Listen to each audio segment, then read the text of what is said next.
Siga Sandagi chat hay da sigi parcel se la akhoi boro beta gi parcel ni si boro beta gi si se lo thoga yin halak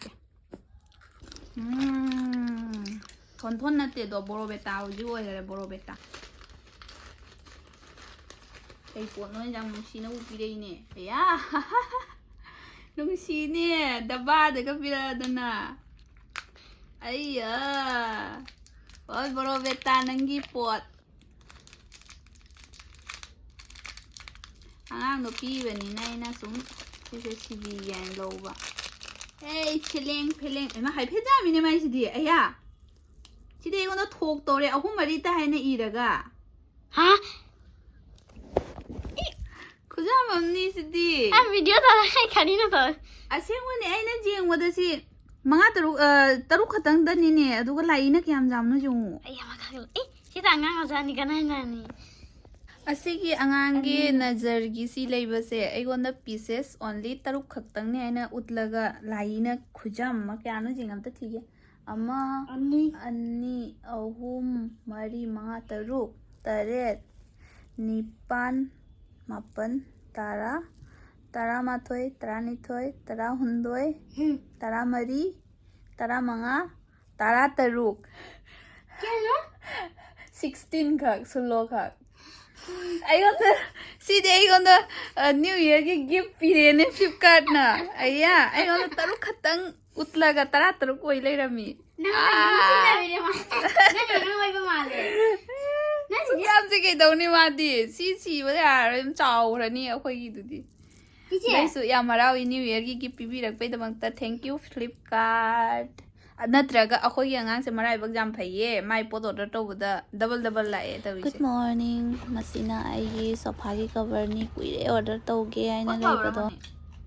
Phi bhabra. Handakti tawre. Mana ingonda say re ai tare ango boy na to ge na si color si jana ba si na khoi gudulugi ngarang lakpado adu si napai orangani dai si su gudulugi nang sidra dagi mone diaper su pai rone ai cha thak na lai re pochai jeng lai re diaper si su khoi gudulugi diaper gudulugi thi jombai Atma चाहिए अदवारी है वो सी से mount size से S नहीं तो S से चार हिद्रा खंगदे cause माँ से आई ना दी किलो हिसाब तो ले बने बा 4 to 8 माँ से किलो से क्या होगा खंगदे चीज़ें की कोलम हाँ नहीं कमाई तो भी है ना चिमाई पारेगा वाव इसु ले बनी तारीख पावा पादा बगी पारे फरे पादरे फरे asigi light se padre aduni like padra wini kaino haideba jamna pai kaina hai japonte ikai ji si ga touch screen color change hoy se nama color change hoy se mai yo su bada su mut lai akhoi gi gudulugi ngasi dress khara leibi rakpa ko yenghan rakke mayam Sina akhoi si se uri roma chu hai tare ko pink ta dinate pink color ta dinate si se half to nungsi yuni to ai di acho oina lai re khoi angang do khara chawe to na sidi iko mama gi nungsi dre yong angang se is masi mamit se cha thoni daga gi Asisu dress amni sina ama leire sida makokup na ba leire sina makhanao jet na ba leire asina hi sina sweater ni se ai si magi sweater kai ga se handak chahi sita gi oina khanna lerakpani ko adi mathang chahi kanate inamda loidrobani na achoba lerakna kanadre तो हौजिक मागी चाही अनि फाबे मु लेरु तारदि हुजु मु लिटपा याररोय मा तो कगी सिगा लेरे खंगाव मा si khangao ni ko sigi set ni tegi sina khangao ma sina makhong ka kupado sida lere si magi pura set oina phangbani then asiga ama lere dangri sidi yam nuksi bani si khara chawo bo litpa jagadra ina di khali to fazadara nuksi bana haying si litla kyam nuksi ni do litpa di haro yen suda bani na ko haying namana suraga litlaga koi oina photo do ina yeng bai duni mase nangsi angangi firon singse yam nungsi do nupi gi na mung heli ko nipa da gi di so khoi si di kedoni nupa oira bani na nupi pa maga nupa oina oi thore akhoi gudulu jengwa chatle chauram mani tham phare udaba ising lai bani akhoi 누가 시험에 다 동네? akhoi gi goro betta unaba chatle ai lipstick se lo dry lo raban school lo ga la pani na ya ga उपाय ना यार school le la pani na masak se lo malle mai mamo dagi mapa dagi lo akhoi gi noi ba sorok sonda akhoi na mate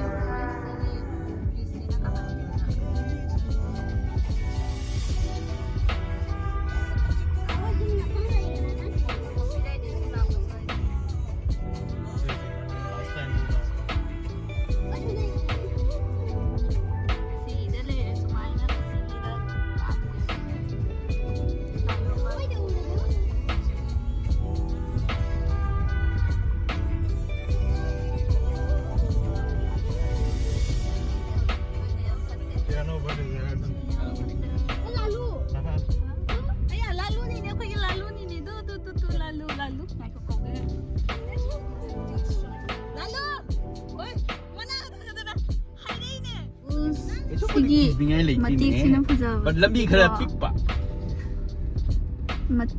ising so machu phujaba eh borsa matamne silan ya roi borsa da di masigi mai lebak le ising je kingai doini tap tap ising amazare Si lei bagang thayo. silungi sing main tawi si jadi jaro bu olang da nong chupan tha da idi loi chakhani yara ma da sun chat akhoi da jo phama ma tricky de ma hauradi ki de ba khanga ba yong ki bana khanga ba haina di e ko ma di ki jei ga un hauradi ki de sina da wa han do rin si mana gu cha ja da ba ma na si ga ro tam ko pula ko ni na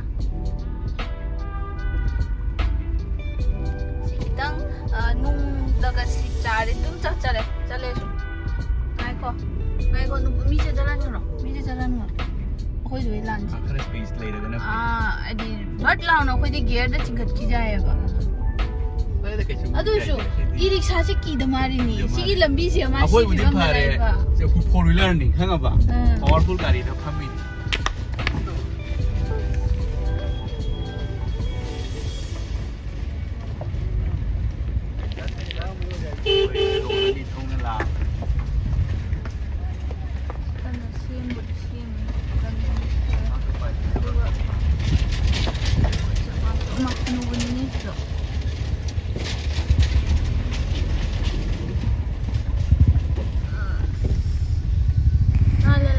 makoptagi yengbada sum khangamani ko mayam video se karino aido to ngasi video se yamna special video ni akhoi angang se mabohoi yumda leiba chatkiba ado akhoi khani matungda haidi thamu matungda akhoi angang se mu unaba chatkani aba namagida ado yamna haidi excitement yam lei ko angang do udori ni gaina kuja matungda udomina pisapi ngai da chakhibani na khadi chawramani dana ko aduna with lots of excitement ga konana angang unaba chatli ni akhoi myam aise school ju chatluba school lagi aise halak pani halaga khoi khara di thenge ado dum haide thenga su theng nang hak chatlaga unawrasi aina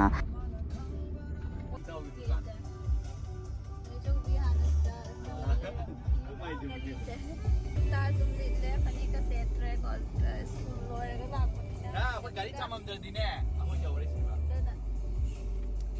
팔디 갱에 스쿨 로에라 버리나. 손이 노이나. 우나바 안 군닝 문을래.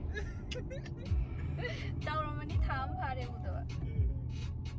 코나 신스디 다음은 거 우다바가 깜짝깜짝이네. तोने होसी को कोई छुटो मामदा है छुटो मामदा योरे York तो रे थनथन York तो रे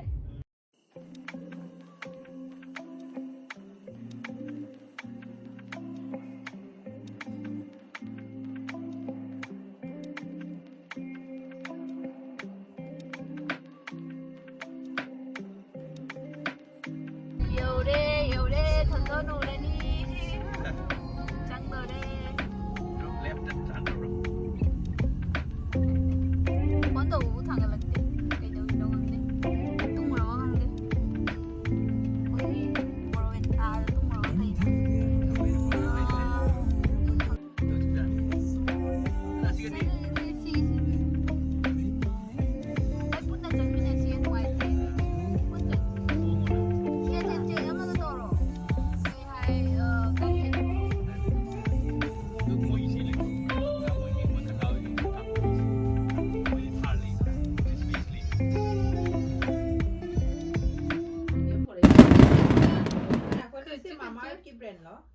ꯅꯨꯡꯁꯤꯕꯅ ꯚꯤꯗꯤꯑꯣ ꯏꯗꯤꯠ ꯇꯧꯕꯁꯤꯗꯁꯨ ꯃꯥꯁꯦ ꯎꯔꯒꯅꯦ ꯃꯦꯈꯥꯏꯅꯤꯡꯉ ꯁꯤꯀꯥꯏꯅꯤꯡꯉ ꯂꯣꯏꯔꯦ ꯑꯗꯨ ꯏꯅꯥꯛꯇ ꯂꯩꯇꯕꯅꯤꯅ ꯀꯗꯧꯅꯤꯀꯣ ꯌꯨꯝꯗ ꯂꯩ ꯍꯧꯖꯤꯛꯇꯤ ꯃꯥꯁꯦ ꯑꯗꯨꯝ ꯆꯠꯈꯤꯕꯗꯩ ꯁꯨꯝ ꯄꯝꯕꯗꯨꯅ ꯁꯨꯝ ꯄꯦꯟꯗꯅ ꯁꯨꯝ ꯂꯥꯛꯏ ꯃꯥꯁꯦ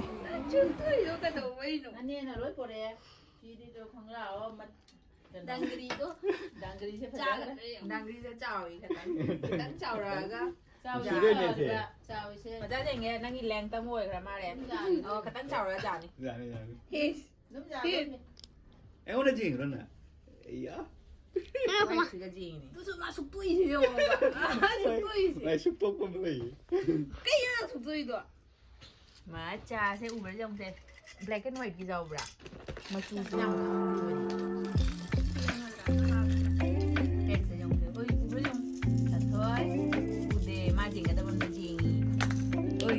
Halo Jago, Santa.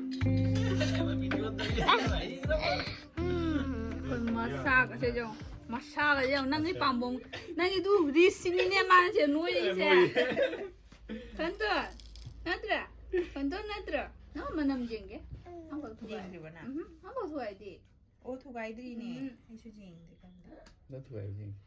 Lotion. 든든 이스파자브나 까이노니 cái gì tích tế đâu 파자브나 까이노니 그것도 나 그대로 그것도 넣어야 따로 지토링었더니 누나이나 cái brand sẽ bán review đi gì hả bạn ạ 바야나디 하이디 아마도 내추럴 로이두가이나 다르마톨로지컬리 테스ted 까디 하이디 Thonthon. 아니 히말라야 해라도 딸려야 sẽ bán mấy kiếm 누나이나 마짜 아이는 누나 마짜 주어도 가야 Dam nó mà được. Dam mãi lên. Cái nó 어디 왔니? 그렇게 제가 줄로 잡으셔가 Em udah bisa lên. Sini hair oil. 아 헤어를 넣으라 에이 Yes. 난기 사두제로 독지 자 뭐는 포모 예 까이기 녹토한다 한다 녹토 꾸이드레네 찬나 까오라 에이 까오라 Cái gì rồi? Ấy.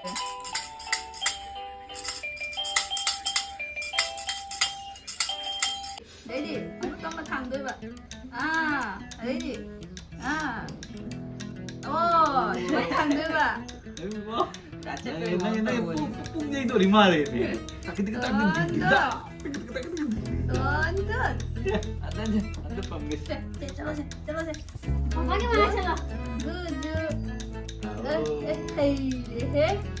헤이레헤 참 헤이브레네 너는 또 좀더 보자 이제 ꯆꯠꯂꯝꯗꯥꯏ ꯃꯇꯝ ꯌꯧꯔꯛꯇꯅ ꯑꯩꯈꯣꯏ ꯃꯁꯦꯟ ꯉꯥꯏꯍꯥꯛ ꯋꯥꯔꯤ ꯁꯥꯟꯅꯔꯦ ꯐꯝꯃꯤꯟꯅꯗꯅ ꯑꯗꯨꯗꯒꯤ ꯅꯤꯅꯦꯅ ꯆꯥ ꯀꯩꯀꯥ ꯄꯨꯊꯣꯔꯛꯑꯦ ꯆꯠꯂꯝꯗꯥꯏ ꯃꯇꯝꯅꯤ ꯌꯥꯝ ꯅꯨꯡꯉꯥꯏꯇꯦ ꯑꯉꯥꯡ ꯊꯅꯝꯃ ꯆꯠꯇꯣꯏꯁꯦ ꯑꯗꯣ ꯍꯣꯏ ꯈꯔꯅꯤꯗꯤ ꯃꯕꯣꯛꯀꯤ ꯌꯨꯝꯗ ꯂꯩ ꯍꯥꯏꯗꯨꯅꯤ ꯂꯩꯅꯩ ꯍꯥꯏꯕꯗꯨꯅꯤꯀꯣ ꯑꯗ ꯃꯃꯥ ꯃꯄꯥ ꯇꯧꯔꯒ ꯑꯉꯥꯡ ꯄꯝꯃꯤ ꯑꯗ ꯑꯩꯈꯣꯏ ꯍꯧꯖꯤꯛ ꯊꯅꯝꯃꯦ ꯑꯉꯥꯡ ꯊꯅꯝꯃꯒ ꯂꯥꯛꯑꯦ ꯌꯥꯝ ꯅꯨꯡꯉꯥꯏꯇꯦ ꯑꯉꯥꯡ ꯍꯥꯏꯕ ꯑꯉꯥꯡꯁꯤꯡꯁꯦ ꯎꯔꯒꯗꯤ ꯍꯥꯏꯗꯤ ꯁꯨꯝ ꯃꯤꯁ ꯇꯧꯅ ꯂꯩꯌꯦꯕ ꯎꯗ꯭ꯔꯒꯅ ꯁꯨꯝ ꯐꯩꯌꯦꯕ ꯑꯗꯣ ꯍꯧꯖꯤꯛ ꯂꯝꯕꯤꯁꯤꯗ ꯂꯥꯛꯄꯁꯦ ꯃꯥꯁꯦ ꯅꯤꯡꯁꯤꯡꯉ ꯅꯨꯡꯉꯥꯏꯇꯅ ꯂꯥꯛꯏꯅꯤ ꯃꯥꯁꯦ ꯂꯩꯍꯧꯔꯦ ꯑꯩꯅ ꯑꯗꯣ ꯍꯣꯏ ꯑꯩꯈꯣꯏꯅ ꯃꯣꯏꯁꯨ ꯀꯨꯏꯗꯤ ꯀꯨꯏꯔꯣꯏ ꯂꯥꯛꯑꯅꯤ ꯑꯗꯣ ꯃꯣꯏ ꯑꯃꯨꯛ ꯂꯥꯛꯄ ꯃꯇꯝꯗ ꯁꯣꯟꯒꯤꯅꯤꯅꯦ ꯃꯥꯃꯣ ꯑꯃꯨꯛ ꯃꯊ꯭ꯋꯥꯏ ꯅꯨꯡꯉꯥꯏꯇꯅ ꯂꯩꯍꯧꯗꯣꯏꯅꯤꯀꯣ